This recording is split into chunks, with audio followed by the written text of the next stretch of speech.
Hi, this is Gordo from Manhwa City. The story begins in a dream where the fate of humanity is on the line.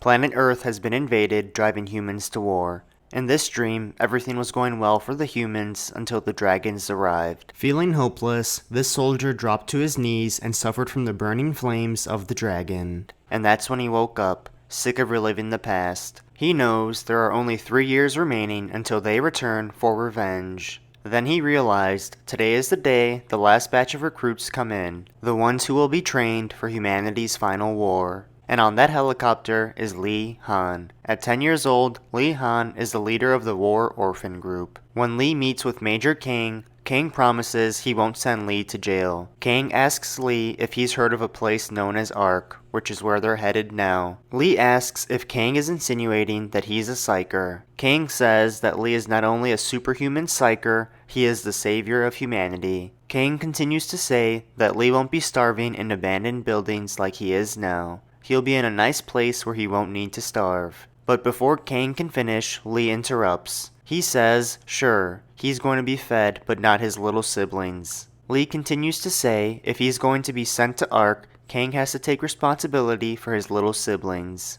Lee wants them to have food to eat, clothes to wear, a place to sleep, and even a place to go to school. Kang sheds a tear and agrees. He says he'll take responsibility for Lee's younger siblings on one condition. Lee must remain in Ark as a psyker. Lee agrees to the terms and the meeting concludes. Lee has finally arrived. As he looks out at his new home, Lee recalls Major Kang's advice. Kang told Lee there are ranks even for psychic abilities, and Lee's ability isn't that high ranked. So Lee will need to do everything he can to survive, for the sake of his little siblings. As Lee made his way through the training ground, he heard commotion not too far away. In the middle of a large crowd, a small boy was being bullied. The bully says it's because of new recruits like him that he's being treated on the same level as they are, and that disgusts him. For a moment, the crowd tries standing up to the bully, but the bully doesn't listen and he thinks they're all foolish idiots. The bully believes his starting point is different from everyone else's. He says he's a psyker who's already received training. The crowd of recruits are shocked as this is their first time seeing a psychic ability being used.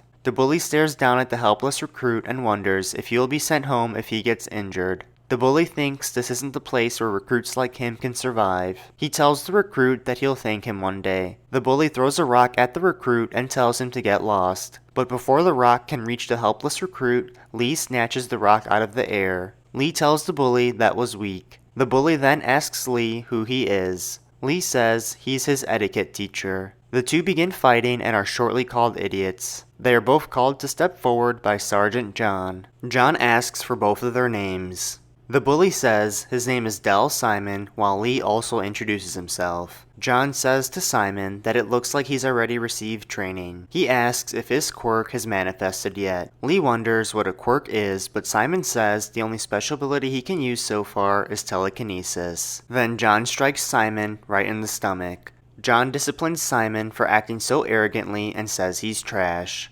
John then looks at Lee and says he likes the way he stood up for the weak. Then when Lee least expected it, John strikes him as well. John tells Lee if he isn't as capable as Simon, he's worse than trash. John calls for everyone's attention. He says everyone will become first years in 3 weeks. If anyone is unable to use telekinesis by then, they'll be kicked out. John introduces himself as the instructor who will be training them into psychic warriors capable of fighting dragons. John gets started with the training and commands everyone to run laps around the training ground until he says stop. As Lee runs, he can hear John saying if anyone stops running, they are done. But Lee is used to such treatment. On the track, Lee passes 2 recruits who say they can't take it anymore. John calls them useless and tells them to stop getting in the way of others and go back home. Lee knows he can endure tough training, he's just worried about his psychic abilities. He wonders if he'll be able to perform like Simon. Then, one of the other recruits falls from exhaustion. John goes to stand over him and calls him a weak brat. He says if he wants to sleep, he needs to go back home. As the boy cries, he begins to say he can't, but he wasn't allowed to finish his sentence. To John's surprise, Lee picks the boy up and says he hasn't given up just yet. The boy looks at Lee as he doesn't understand why he's helping him and agrees.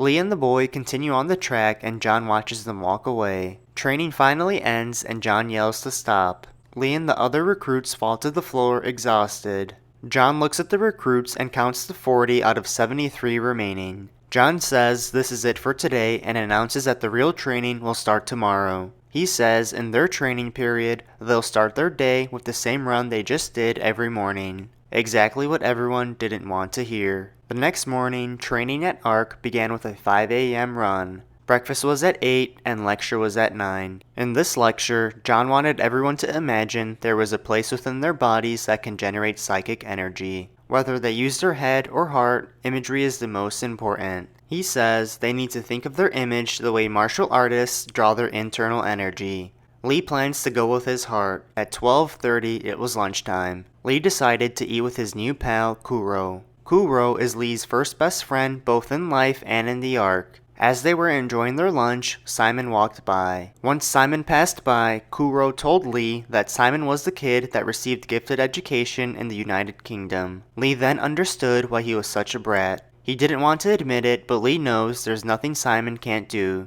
Lee can't wait to use telekinesis in 3 weeks. Kuro then surprises Lee and tells him that he can use telekinesis as well. Lee tells him that's incredible. After that, the recruits had afternoon lectures, combat training, and their evening run. After showering, they had dinner, maintenance time, and then roll call. At 10 o'clock, the lights went out. But as Lee laid in bed, he couldn't sleep. He thinks about the showers, meals, pillows, and blankets. Though everything was incomparably nicer than what he had before, he wanted to go home. But he shakes his head because he knows he shouldn't be thinking like that. He can't be weak. 2 weeks have passed, and we see a recruit practicing his telekinesis. A lot of the recruits have learned, but Lee couldn't figure it out. He began doubting whether or not he had talent. Even Kuro couldn't offer him any useful advice. Lee then knew there was only one person he could ask for help. When Lee approached Simon, he already knew why Lee was there. Simon began to tease Lee, but Lee knew he had to swallow his pride in order to learn from Simon. Lee then dropped to his knees and begged Simon for him to teach him. Simon took a second and agreed to teach him. Simon said Lee better not complain about his methods since Lee's the one who asked for help. Simon took a pencil and drove it right into Lee's chest. Lee had no idea what was going on. Time passes and we see John looking outside his window. He notices the helicopter flying above him and realizes it's the day of the incorporation ceremony. Then, Sergeant John gets a visitor. It's Octo, who John hasn't seen in a while. Octo begins pestering John about the odor in his room and John asks why he's there. Octo sits down and asks how the new recruits are. John says they're all a bunch of imbeciles except for 2. John says Simon isn't that bad, but his personality is a bit crass. He's already well beyond the level of a first year. John says the other is Lee. He's an honorable kid. His mentality alone is head and shoulders above the rest. John then thinks to himself that Lee's ideal as a soldier, but ARC needs superhumans, not humans. If Lee can't use psychic powers, he can't stay here. Octo sidetracks and asks John if he knows what the recruits call him. Annoyed, John says he knows they call him something along the lines of a bastard. Octo can't help but chuckle. Later that day, we see Sergeant John standing in front of the recruits. He tells the recruits that they will be incorporated into Year 1. However, that only applies to those who are ready to become psykers. John continues to say the foundation of psychic ability is outer manifestation, the action of gathering psychic energy. Manifestation can be discerned by a light in your eyes. It doesn't matter if you can't use telekinesis. Only those who can do at least this can remain. Those who can use outer manifestation line up in front of Octo, the technician over there. For those who can't, the personnel and a helicopter who will take you home are standing over there. Lee is conflicted as he just spotted Major Kang watching from afar. The recruits begin dispersing, but Lee remains frozen. Kuro worries for his friend. Then, Lee places his hand over his heart. He recalls being stabbed in the chest by Simon. At that moment, he questioned if that was part of the plan. At the time, he asked Simon if he was trying to kill him. Simon told him not to worry because it wasn't deep. Simon knew Lee wouldn't be able to focus without some pain. He referred to Lee's injury as his psychic channel. Simon told Lee that he can imagine pulling out his psychic energy through that injury. It's not something he can pull off by just grasping his chest for days on end. Lee was surprised that Simon already knew his core was his heart. Lee was definitely starting to feel his psychic energy. It felt ambiguous to him until that day. He remembers wondering how he'd have to pull it out. Then, John calls out for Lee to move. He's the only one who hasn't moved. But Lee stayed put, forcing John to approach him. John told Lee that a soldier's superior's orders are absolute. He then pulls his hand back and says there are no exceptions. Lee knows he has to do something, but he can't think of what. Then, he sees John's pen. Lee snatches the pen as he's struck. He didn't know what else to do. Lee then stands up and holds John's pen in the air. Lee thinks to himself if it's not coming out because the channel is too small, he needs to make it deeper.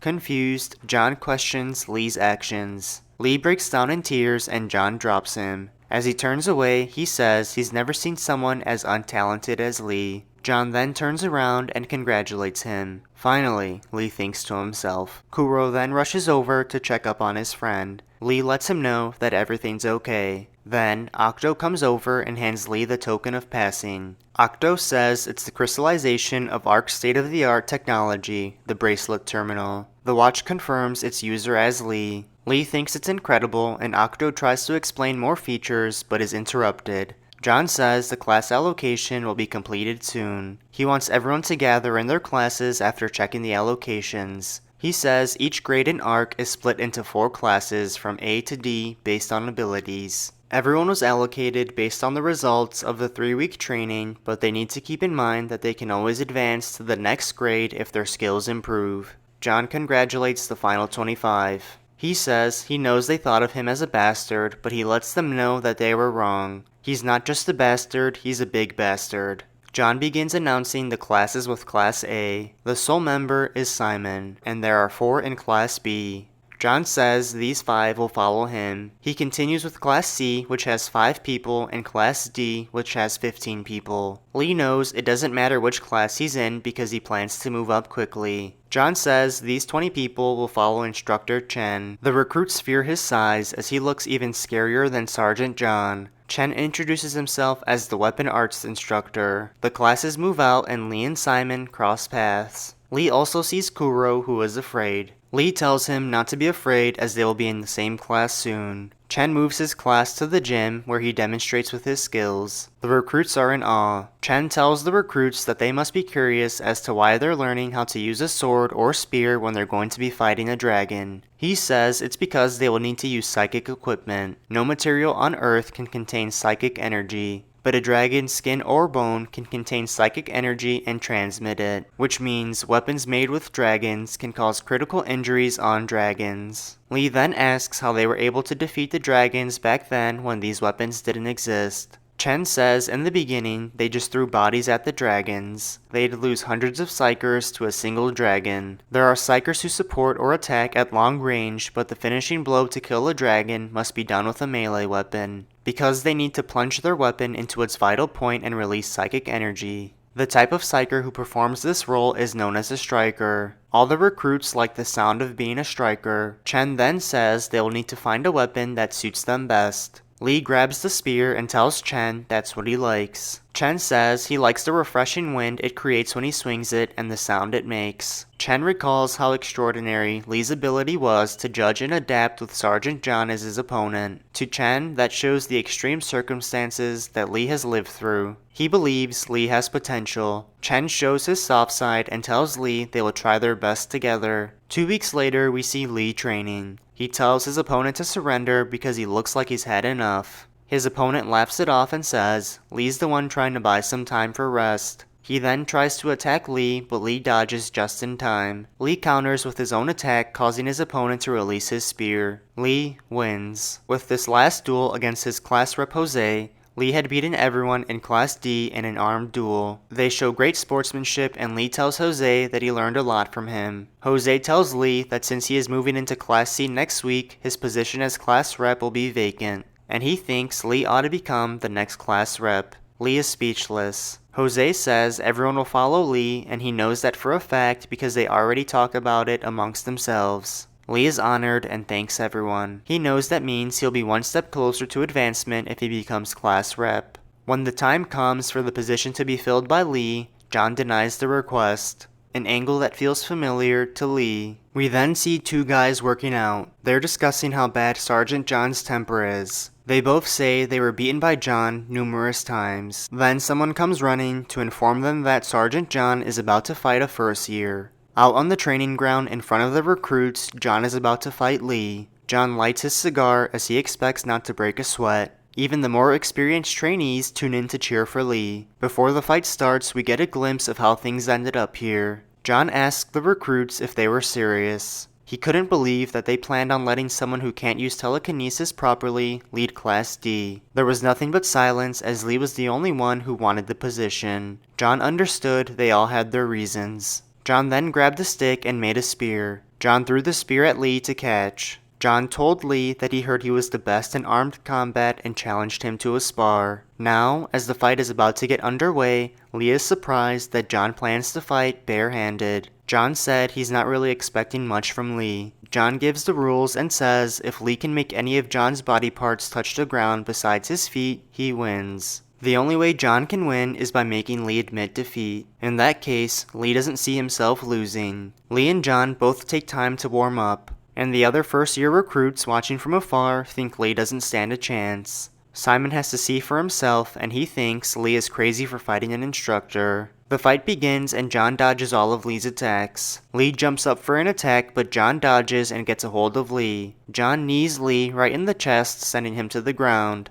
giving John the chance to stomp on him. But right before John's foot comes down, Lee gets out of the way. Lee can't believe John actually tried to kill him. John tells Lee that dragons and minions slaughter everything, no matter their opponent. They don't go easy on you just because you're weak. He says the fear you feel right now is nothing compared to what you'll feel when you face them. Lee stands and asks John if he fights with his mouth. Annoyed by his resilience, John goes in for another attack. He gets a hold of Lee again and throws him to the ground. That one hurt Lee, but he was able to get a scratch on John. The first years get excited and tell Lee to finish him. Lee's amped up and charges with his spear. John dodges but doesn't realize that Lee got behind him. Lee's using centrifugal force and momentum to attack. John now understands why Chen likes him. Lee prepares for his final strike head on and breaks his spear on John's chest. John pulls the spear out and looks down on Lee. He grabs him by the throat and says he's going to put an end to this. John tells Lee to surrender and starts choking him. The first year recruits worry John is going too far.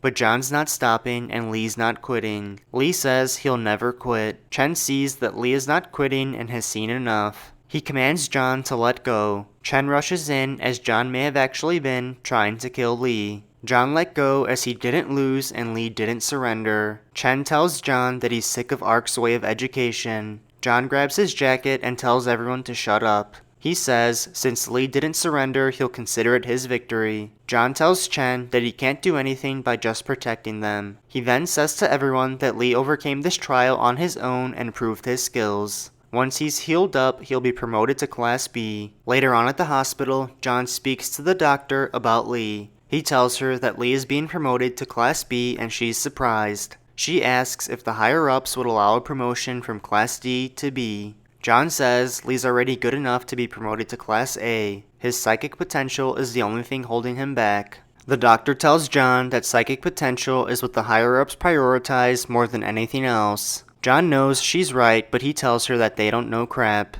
He says what's needed to slay dragons isn't magic like psychic ability, but a strong mentality to thrust your weapon into their vitals under extreme fear. In that aspect, Lee has the potential to become the greatest striker. He's too valuable of a talent to let rot just because he's a late psychic bloomer. John thinks Lee may actually save the world one day. The doctor is confused by what John just said. She's never seen him praise someone to this extent before, and she thought John disliked Lee. It's day 7 of hospitalization, and the doctor asks Chen if he's going in. She asks him what he's carrying, and he's brought some snacks for Lee. She says that's kind of him, but asks why he hasn't gone in. Chen says he didn't want to distract him. They get excited as Lee is finally using his psychic ability. Chen finally decides to go in and asks Lee how he's feeling. Lee's happy to see him and says he's doing good. Chen's happy to hear that and prepares a snack for Lee. He tells him that he will be returning as part of Class B tomorrow. Chen also tells Lee that he's proud of him for working on his telekinesis.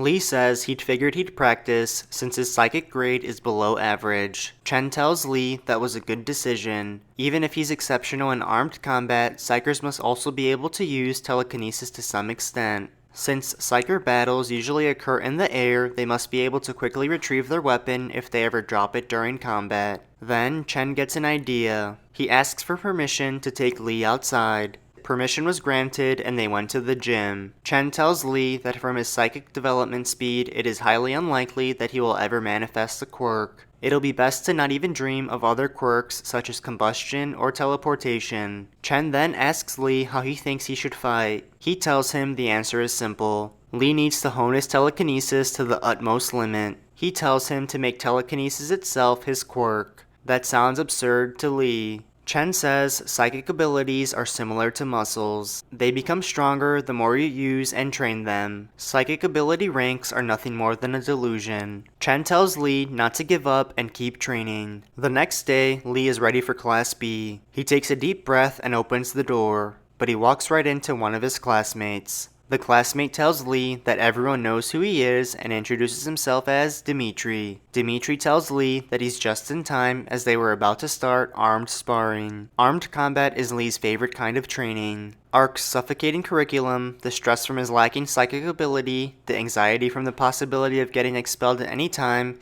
it can all be released during armed combat. Lee takes off and immediately gets to work. He questions if it's worth bullying others. He's not sure if it's really fun if he's taking advantage of others' weaknesses. Lee then tells everyone they should be grateful that they don't have to spar during psychic training. Dimitri watches from afar and can't wait for the chance to fight Lee one day. The story continues with Kuro getting beat up in armed combat. The recruits are taking turns beating on Kuro and all he can do is cry for help. And thankfully for him, help arrives. Kuro is relieved that Lee is there to save the day. Lee then turns to face Dimitri and asks if this is how Class B trains. Dimitri shakes his head and says, "This is how Ark works. Our enemies don't go easy on us just because we're weak." Dimitri tells Lee he's the odd one out here. Blindly helping Kuro will only lead him to death. Lee has no argument for that. Dimitri admits it is a bit tasteless for 3 people to gang up on a weakling. Dimitri then challenges Lee to show them what a true spar looks like. The spar starts and Dimitri makes the first move. Lee blocks and knows his spear will break if he blocks like that again.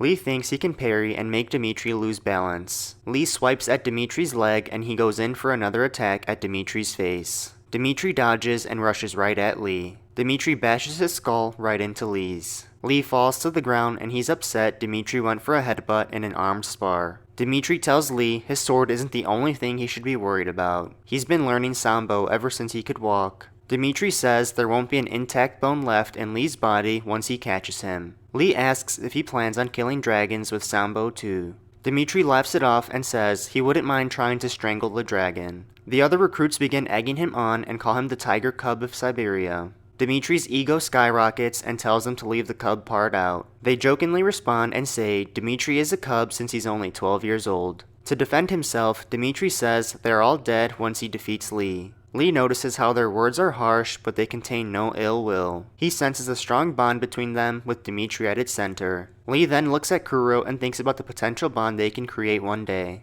Dimitri yells out that Lee should have never taken his eyes off of his opponent and rushes him. Lee defends, but he doesn't plan on prolonging this fight. They both jump up for an attack and are both left with broken weapons. Lee feels Dimitri aimed to destroy his weapon, but isn't sure why. Lee turns to see Dimitri running towards him at full speed. Dimitri grabs a hold of Lee's arm and demands he surrender. Dimitri says if he doesn't, he'll break his arm, and Lee dares him to. Shocked by Lee's crazy attitude, Dimitri snaps his arm. Dimitri lets go and Lee shrieks in pain. Dimitri begins to feel bad because he expected Lee to surrender. Kuro cries for his friend as he's in pain. Dimitri begins to turn away and commends Lee for not crying after having his arm broken. Dimitri tells the others to take him to the infirmary, but he doesn't realize that Lee is standing right behind him. Lee whacks the back of Dimitri's head and says, everyone he's faced until now must have been weaklings who cried like little babies over a broken arm. Lee yells for Dimitri to get up so they can finish the match, but Dimitri is out cold.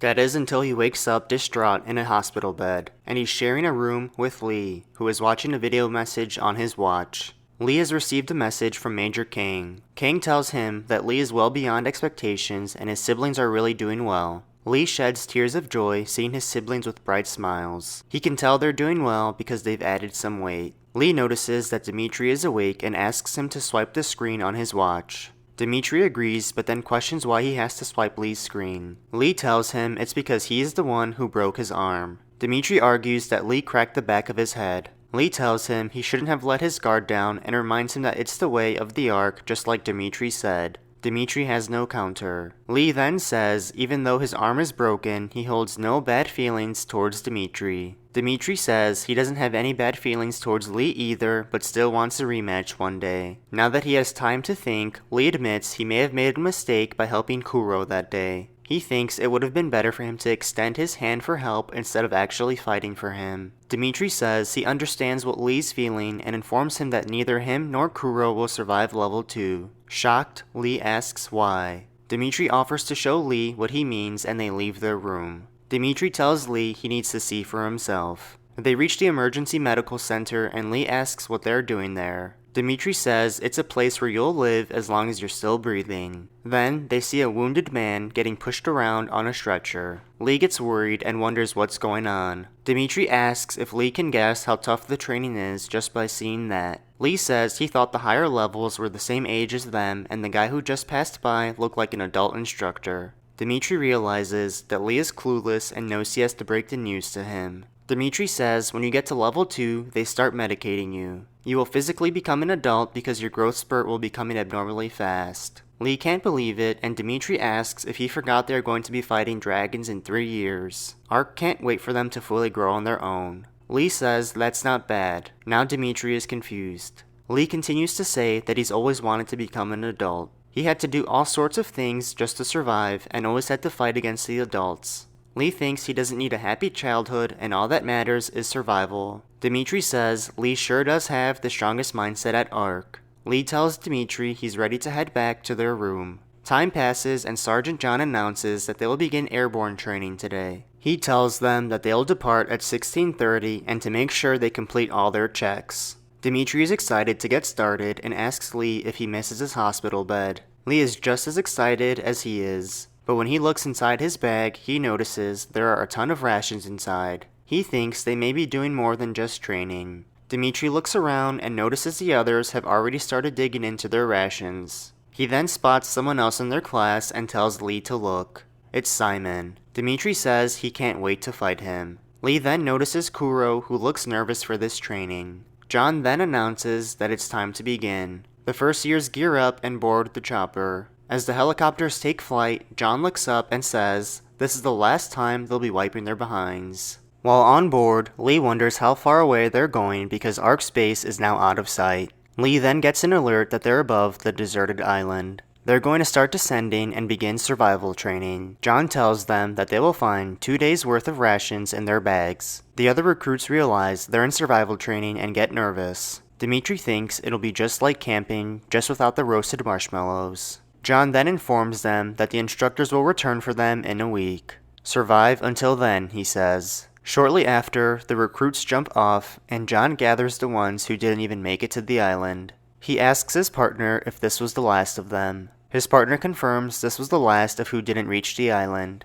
John then asks if the drop-off points evened out nicely. John's partner says yes, but there are already kids who have formed into a group of 7. John knows just because they're kids doesn't mean they don't value strength. Instead of waiting it out by starving together, they'll try to steal from one another. And it didn't take long. This group of thieves calls for their leader Carl to check out what they've stolen. But Carl calls them idiots. He told them to obtain as much as possible before sundown, but it wasn't because he wanted to share with them. It was so no one could oppose them. They get fired up and say they dare Lee and Dimitri to mess with them. They even go as far as saying Simon has no chance against them. Then, Carl hears someone crying out for help far away. He tells his group that's their next target. We then see someone walking out of the ocean. It's Lee. He was dropped into the ocean and had to swim to shore. Lee looks around and realizes he wasted a lot of time. He needs to find somewhere to take shelter quickly. As he makes his way through the island, he thinks about the kids who have not known starvation. 2 days worth of rations will be far too little for them. He knows that could lead them to steal.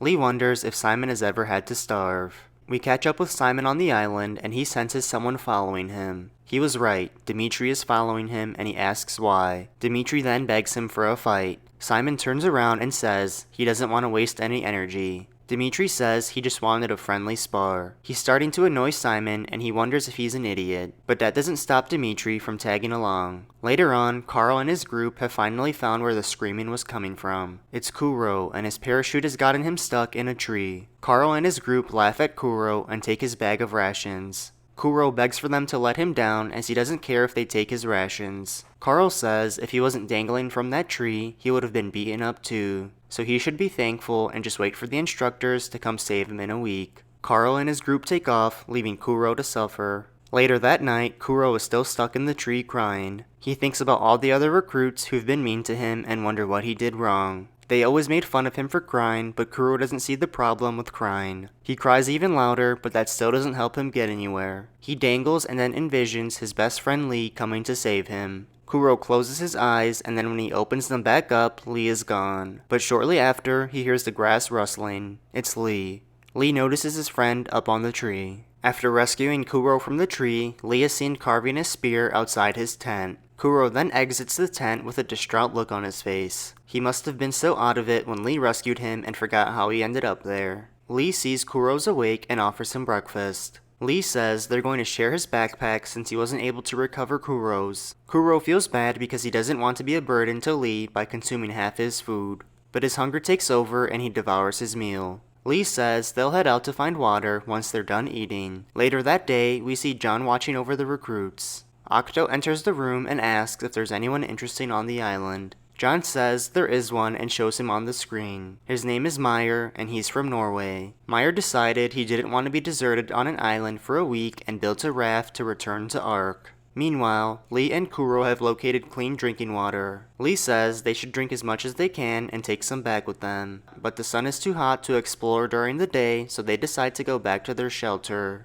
Lee knows they're going to need more food. He tries to look around for things to forage, but he doesn't see anything. Then, Kuro senses something and pushes Lee out of the way. Kuro has just saved Lee from setting off a trap. Lee would have been severely injured if it weren't for Kuro. Lee asks Kuro how he knew. He asks if he saw it. Kuro says he did. He can't really explain the feeling, he says. Lee knows his quirk must have been activated. That ability is short-term foresight. It's a superior and rare quirk. Lee wonders if the extreme weather conditions stimulated Kuro's ability. This could be a fantastic opportunity for Kuro to prove his abilities. While they make their way back to their shelter, we see it being invaded by Carl and his group. Carl knows there has to be two of them hiding out together, judging by the two meal trays. One of his group members asks if they should destroy their shelter, but Carl says it'd be better for them to come back later and ambush them. Kuro and Lee finally make it back to their shelter, but Lee knows something is wrong. He can tell someone was in their shelter because his stone indicator was moved.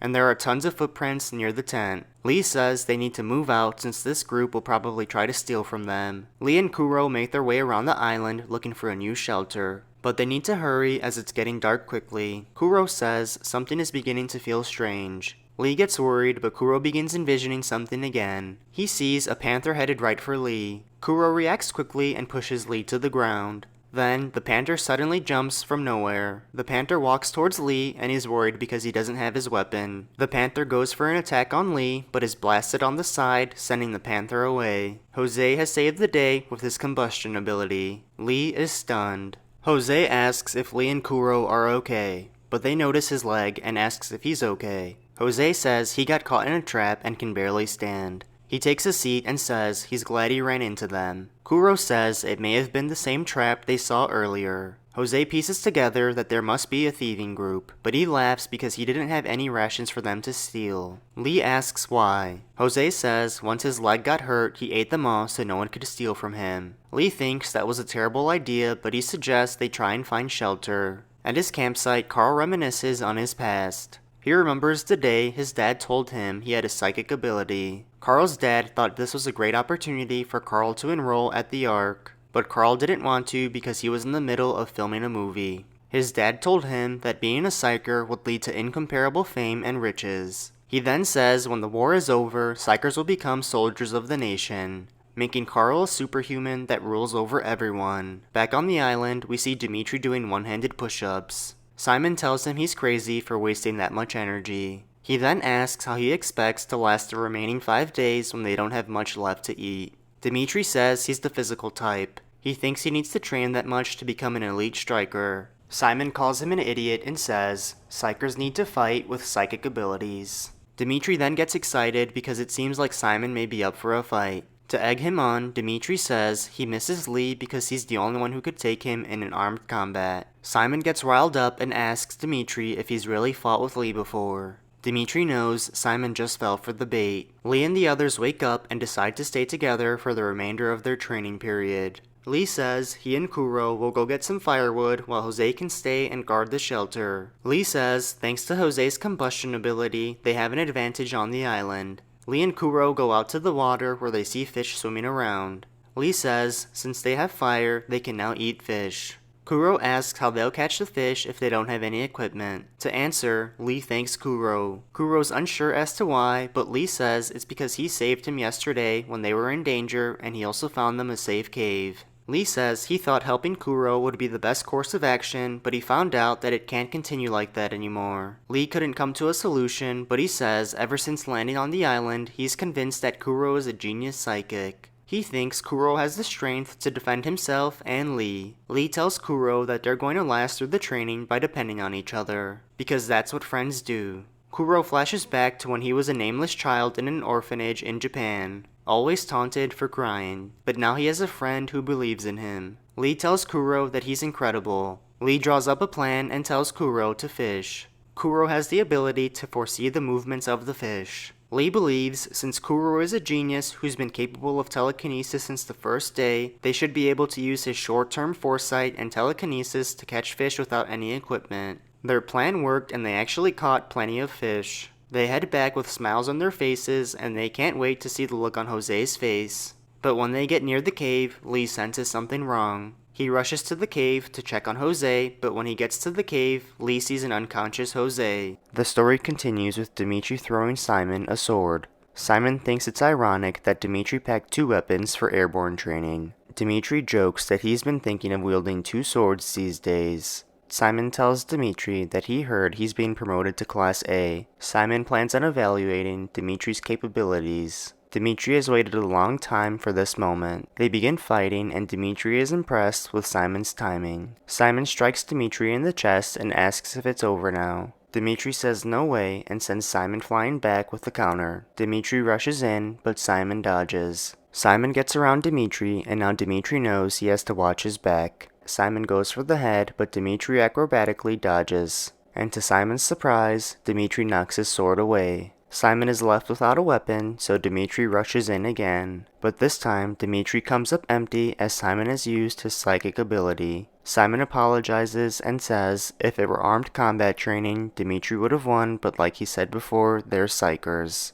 Simon is left wondering if Lee is stronger than Dimitri. We return to the cave where Lee is trying to wake Jose up.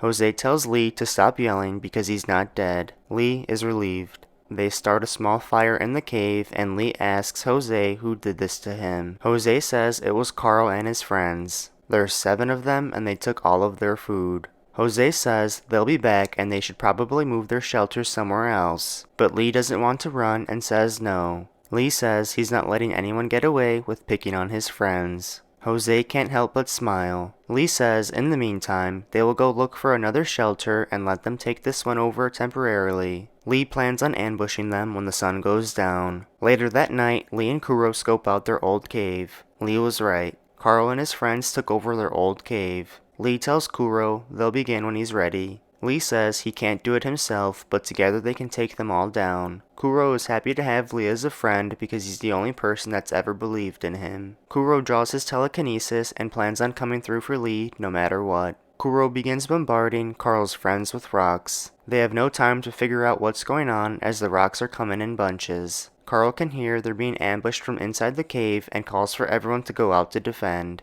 A few of his members are already down, so they try to rush in the direction the rocks are coming from. But Kuro can see their path and unloads more rocks. This gives Lee the chance to come out of the bushes with his spear and attack. Lee gets to work and takes a few out. He strikes another right in the face and Carl is not happy. Lee and Carl meet for the first time. As Carl stares at Lee, he can't believe he took out 6 of his guys on his own. Carl then asks Lee who he's with. Lee calls Kuro out from the bushes. Lee tells Kuro that he can handle Carl on his own. Carl is angry as they've been beaten by 2 losers. Lee tells Carl that they're there to avenge Jose and this isn't a spar so he won't be going easy. Fed up with this, Carl grabs his spear. He tells Lee he's going to crush him. Lee dares him. Carl rushes but Lee smacks him in the face. Carl tries another attack of his own but Lee dodges and bashes Carl right in the chest. Lee asks if it's painful and says this is only the beginning. Carl yells for Lee to stop showing off. Lee makes Carl regret that and he continues to beat down on him. Lee stands over the weak Carl now. Carl doesn't understand how this is possible. He didn't know Lee was this strong. Lee asks Carl why he went that far with Jose's beatdown when he was already injured. Carl yells for Lee not to look down on him. Back home in Germany, Carl was considered a genius and a renowned actor. His father took advantage of his fame for political gain and obtained many things in the process, but there was no end to his greed. His father thought with Carl becoming a psyker, they would have total control in Germany. He gave Carl no choice but to go to Ark and take over. Carl stands and says he didn't come all this way to be stopped by a loser like Lee. Carl grabs a handful of dirt and throws it at Lee's face. Carl follows that up with a huge punch. Kuro calls out for his friend as Carl has just played dirty. As Carl puts a beating on Lee, he yells at Kuro to not come any closer. Kuro is frustrated as all he can do is watch. Now, Carl stands over Lee and grabs his spear. He says never again will he let someone climb over him. But then, a rock is thrown at Carl's face. Kuro demands that he leave Lee alone. Carl approaches Lee and asks what he's going to do about it. Carl picks Kuro up by his shirt and asks how someone so useless could still be at Ark. He continues to say he should have been kicked out long ago. But he doesn't realize who's standing right behind him. Lee shuts him up with a huge strike to the face, sending him to the ground. Lee asks Carl if he considers himself useful. He only believed in his numbers and hid behind them. Lee tells Carl that Simon, Dimitri, Jose, and Kuro are all better than him. There are so many people Carl needs to get rid of to climb up. He asks what he's going to do about that. Lee tells Carl he is nothing. Lee has had enough and strikes his spear right into the ground beside Carl's head. Lee gives Carl a final message and says everyone has a reason to climb. If he wants to keep climbing, he has to find another way. And if he touches his friends again, Lee won't stop next time. Carl can only nervously laugh and remembers telling his father how he never wanted to be a psyker to begin with. Later on, Lee and Kuro return to their shelter with Jose waiting, and the remaining 3 days on the island passed. The rescue helicopters arrive and they all agree that they never want to have an experience like that again. The other recruits on the island thank them.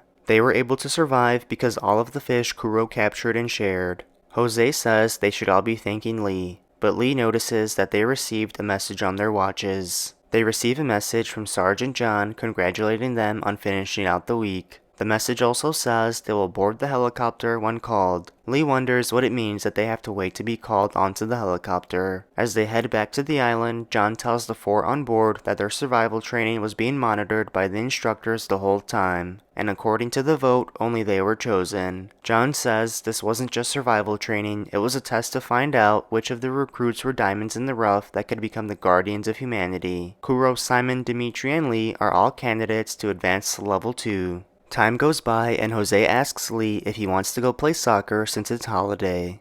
Lee sits up and Jose asks him if he knows how to play. Lee says he does, but it's not often there's a holiday in Ark. At Ark, they only provide you with holidays when there's a matter of great importance. For today, all instructors for level 1 are participating in a meeting. Advancement evaluation for level 2. The Ark Chief of Staff wants to begin right away. The war-to-head researcher says there are 4 candidates and she wants to know what they're like. The Ark Chief of Staff wants to discuss Simon and Dimitri first. He says they don't seem to lack anything necessary to advance. If anything, they are more than capable. They move on to Lee and Kuro. He says since enrollment, Lee's psychic level has been the lowest. If it weren't for the special treatment from Sergeant John, he'd still be stuck in Class D, yet he selected him as one of the candidates to advance to level 2. He asks for anyone's reasoning on suggesting advancement for Lee. Chen says you would have need to have seen from the incident with John, but Lee has outstanding weapon handling ability, patience, and mentality. He has everything required of a soldier. The chief of staff is surprised Chen has so much praise for Lee and asks for more.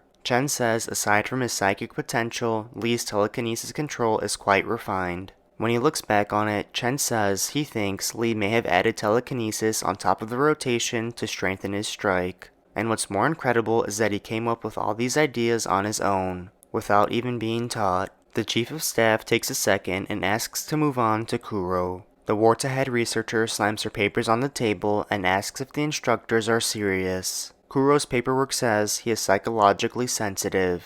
She says immediately after the advancement during the physical transformation operation, the most vital thing is mentality. She asks if they're expecting her to kill him. John takes a deep breath and says Kuro's psychic development is by far the greatest. He's far past any genius they have.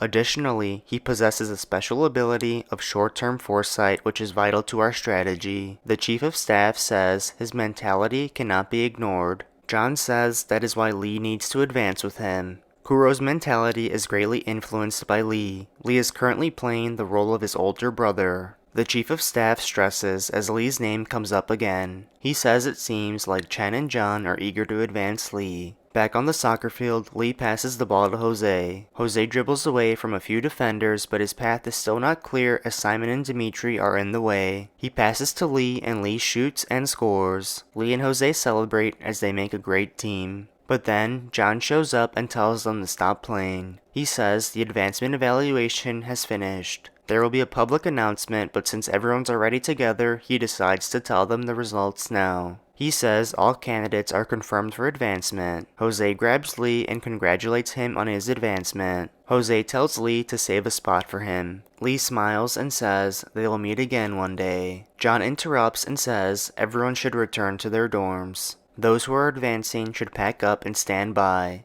Lee turns back and thanks John. He says the advancement evaluation and Class D's class rep selection are all thanks to Sergeant John. John says he doesn't know if he should be thanking him because there isn't any giving up after this. John tells Lee if he finishes level 2, he'll see him again. He tells Lee to survive. Later on, the four meet up and they're on their way to Medical Ward 2. Kuro is nervous, but Lee tells him to relax because they're going together. Kuro admits that he's terrified of the operation. Dimitri says there's nothing to be scared of because they're going to be much stronger than they are now. They arrive at Medical Ward 2 and are welcomed by the ward-to-head, Dr. Sasha Grace. She says she will be taking care of them for the next 5 weeks. Their bodies will take 5 weeks to become adults. The first 2 weeks are spent in incubation and the 3 weeks after that will be rehabilitation training. They're all shocked to hear that they will be spending 2 weeks inside the chamber. Lee takes initiative and tells his friends that he will see them all in 2 weeks. They wonder what he's doing with his hand, but he wants them to all join in. Dr. Sasha is already fascinated by Sergeant John's recommendation. Dr. Sasha gives the order to insert the culture fluid. Dimitri says it feels awful, and to Lee it feels suffocating. Claustrophobia, every child experiences this during this stage, but they should fall asleep soon. Dr. Sasha gives the order to insert the needle and surgical instruments upon sleep induction. Today marks 1 week and thankfully nothing happened. But today's procedure will be a critical moment for them. The nurse notices Dr. Sasha looks tired and tells her to take a break. She does, and when she gets to the break room, she runs into Sergeant John. She calls him out for saying he has no interest in the children, yet he shows up to Ward 2 every day. John says he wants to make sure that she doesn't damage his assets. She says there have been no problems so far and they're in the middle of inserting the second culture fluid right now. The second culture fluid consists of a dragon's psychic core, a highly concentrated liquid that has diluted parts of a dragon's heart. John thinks that if they're being forced to resonate with a dragon's core, they'll be able to use their psychic abilities more naturally. Then Dr. Sasha suddenly gets an alert on her watch. They run back and see that Lee has just regained his consciousness. The nurse says he's going to feel excruciating amounts of pain. Dr. Sasha says she has to stop it and reaches for the emergency stop. But as she's about to stop the injection, John stops her. He tells her that she cannot stop it. Lee has to advance to level 2 no matter what. Time passes and we see a full-grown Lee meeting with Dr. Sasha. She asks how he's been. Lee says thanks to her he's doing very well. She says there has never been an instance like this before. This is the first time they have seen a case where a psyker displays resistance to psychic abilities. Dr. Sasha recalls the traumatizing moment and John telling her that Lee didn't reach this point by being recognized for his psychic abilities. John told her to continue the process without the psychic resonance. He knew Lee would persevere no matter what. Dr. Sasha tells Lee that his case is special because he only developed physically. She asks if Lee feels any discomfort. Lee says he feels refreshed and he's relieved now that he won't be kicked out for his low psychic grades. Dr. Sasha is really impressed with Lee's mentality. She realizes Sergeant John was right about him, but she wonders why his psychic ability is so poor when his mentality is so incredible. Psychic abilities are directly associated with their mentality. Dr. Sasha dismisses Lee. When Lee leaves, he is greeted by Dimitri. He's excited to begin level 2 today. Lee says 5 weeks have passed within the blink of an eye, and everyone has changed so much, especially Kuro. Lee's just relieved they all survived.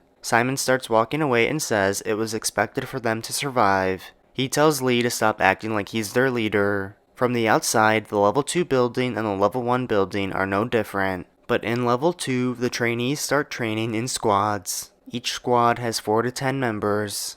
Currently, there are 12 squads in level 2. Lee gets to his dorm and it feels weird to him. He's never had a room before. Him and Kuro have been assigned to Squad 7. They meet with their squad leader, Kato. Kato says there are several types of training in level 2, but there are 3 core ones: firearms training, airborne training, and mock battle. Kato asks if they understand why they have to practice shooting firearms. Lee says they were taught that modern arms are still effective against minions. Kato says that's right. The minions that they have knowledge of so far are low intelligence beings like ogres, grunts, and werewolves. Additionally, there are high intelligence beings called Elus who serve as mid-level commanders. The Elus can also use psychic abilities. Lee asks if that means physical weapons won't work against them. Kato confirms Lee's thinking, but they aren't beings on unlimited psychic energy like dragons. When they run out of energy, they are just targets. Kato says as important as firearms training is, airborne training and mock battles are equally important. It's a competitive method of fighting against other squads. Mock battles are held in artificial forests within Ark via small-scale battle training arenas. The main event is Capture the Flag, which is to steal the opponent's flag at their base. It requires elaborate strategizing and focuses on individual abilities,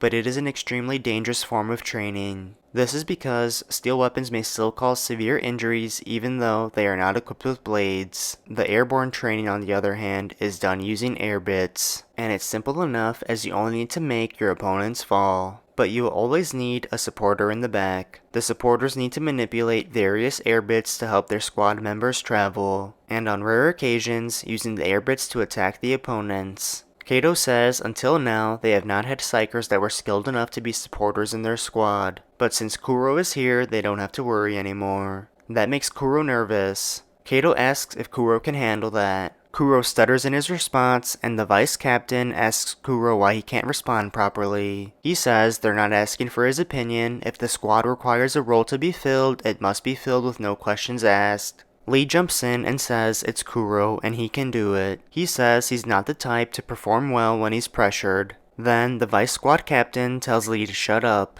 but Kang steps in and says Lee has a good point. It's their first day and they have a lot to learn. And he says to Lee, though they are all level 2, everyone there is a senior that's far more experienced than him. Kang wants to make sure Lee is respectful. He then says Lee's only there because he wanted Kuro on his team, and since they were a package deal, it was a bonus. He says he doesn't expect much from the lowest ranked psychic. Everyone starts laughing and Kang tells him to not get in their way. Lee swallows his pride and says he understands. He will do his best to not get in his way. Though he was confused by the gesture, Kang shakes his hand. Kang senses Lee is being arrogant and questions how long he will last. Lee plans on showing him just how long. Time passes and we see Lee heading for the shower. He reflects on the training he's had so far. Throughout his training, he's tried to stay on Kang's good side, always trying to improve for himself and his squad. He thinks as long as he's doing a good job, Kato won't be able to say that he's being a nuisance to the squad. At one point, Kato looked at Lee annoyed and then yelled at Kuro. Kuro was not comfortable with his firearm. He had no other words for him and was frustrated. Lee wonders if Kuro is still not good enough to be acknowledged. He's done with his shower, and later on, King tells him that he's on standby. In mock battle training, the squad with more members has to adjust their team members accordingly, and their squad clearly has more people and too many close combat types like Lee. King says everyone in level 2 is allowed to spectate mock battles in the training center. Lee's clearly upset because he wanted to participate, but he reminds himself as to why he's doing this. At the training center, it is announced that today's Capture the Flag battle will be between Squads 3 and 9. King says there are new faces in Squad 3. He wants to watch them carefully and analyze their strategies. Lee knows that the new face is Simon. The others know him as the genius psychic. The battle begins and Squad 9 wonders if Squad 3 is out of their minds because all of their members are on offense.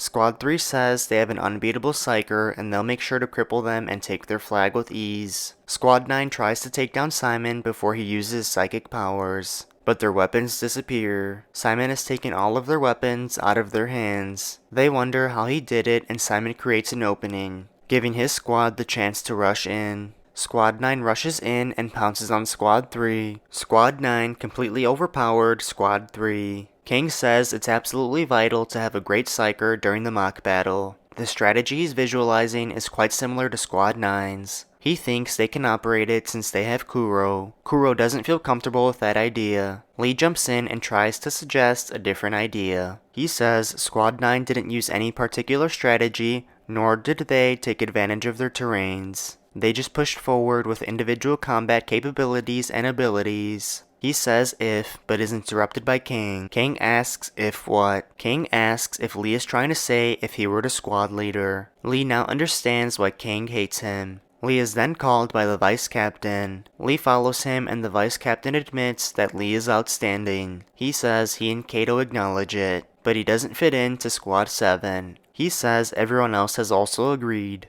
Lee knows this means Kato was observing him, then asks why he doesn't fit into Squad 7. The vice captain says Lee is not afraid of voicing an opinion that contradicts Kato's during training, and while he agrees that sometimes Lee does make better decisions, there must only be one head for Squad 7. Even if there's a smidgen of doubt against Kato, the squad could be divided. He says as long as Kato is their squad leader, Lee will not be able to compete in mock battles. He suggests Lee submit a transfer request when the timing is right. Lee asks if that's really how it's going to be and walks away. He understands now that a squad leader must earn the faith of all their members, and he threatened Kato's absolute authority. He ponders the idea of a transfer request. Later on, we see Lee giving paperwork to Chen. Chen is shocked and asks if this is for real. With no hesitation, Lee says it is. Chen says this will take some time to be reviewed as all level 2 instructors will need to discuss this matter. Lee doesn't mind because he needed some time away anyway. Since he doesn't have to worry about the mock battles, he can focus on training his own capabilities. While he's waiting, he can analyze all the squad battles to form his own strategy. Kuro then knocks on the door and enters the room. He sits with Lee and asks what he talked to the vice captain about. Lee says it was nothing and asks Kuro about his airborne battle preparations for tomorrow. Kuro says he can maneuver up to 4 air bits at once now, with people on board. Lee says that's great as his psychic abilities have progressed so quickly. That puts Kuro among level 2's highest performers. Lee tells Kuro that he'll be cheering for him tomorrow. Kuro appreciates that. The next day at the training center, word gets around that Squad 7 has someone amazing on their team, and his name is Kuro. The battle is about to begin and King turns to Kuro and says to take good care of them. It's Kuro's time to shine. Thanks for watching part 3, 1000 likes, and I know you want part 4. Also, feel free to leave a comment and I'll make sure to reply to every single one.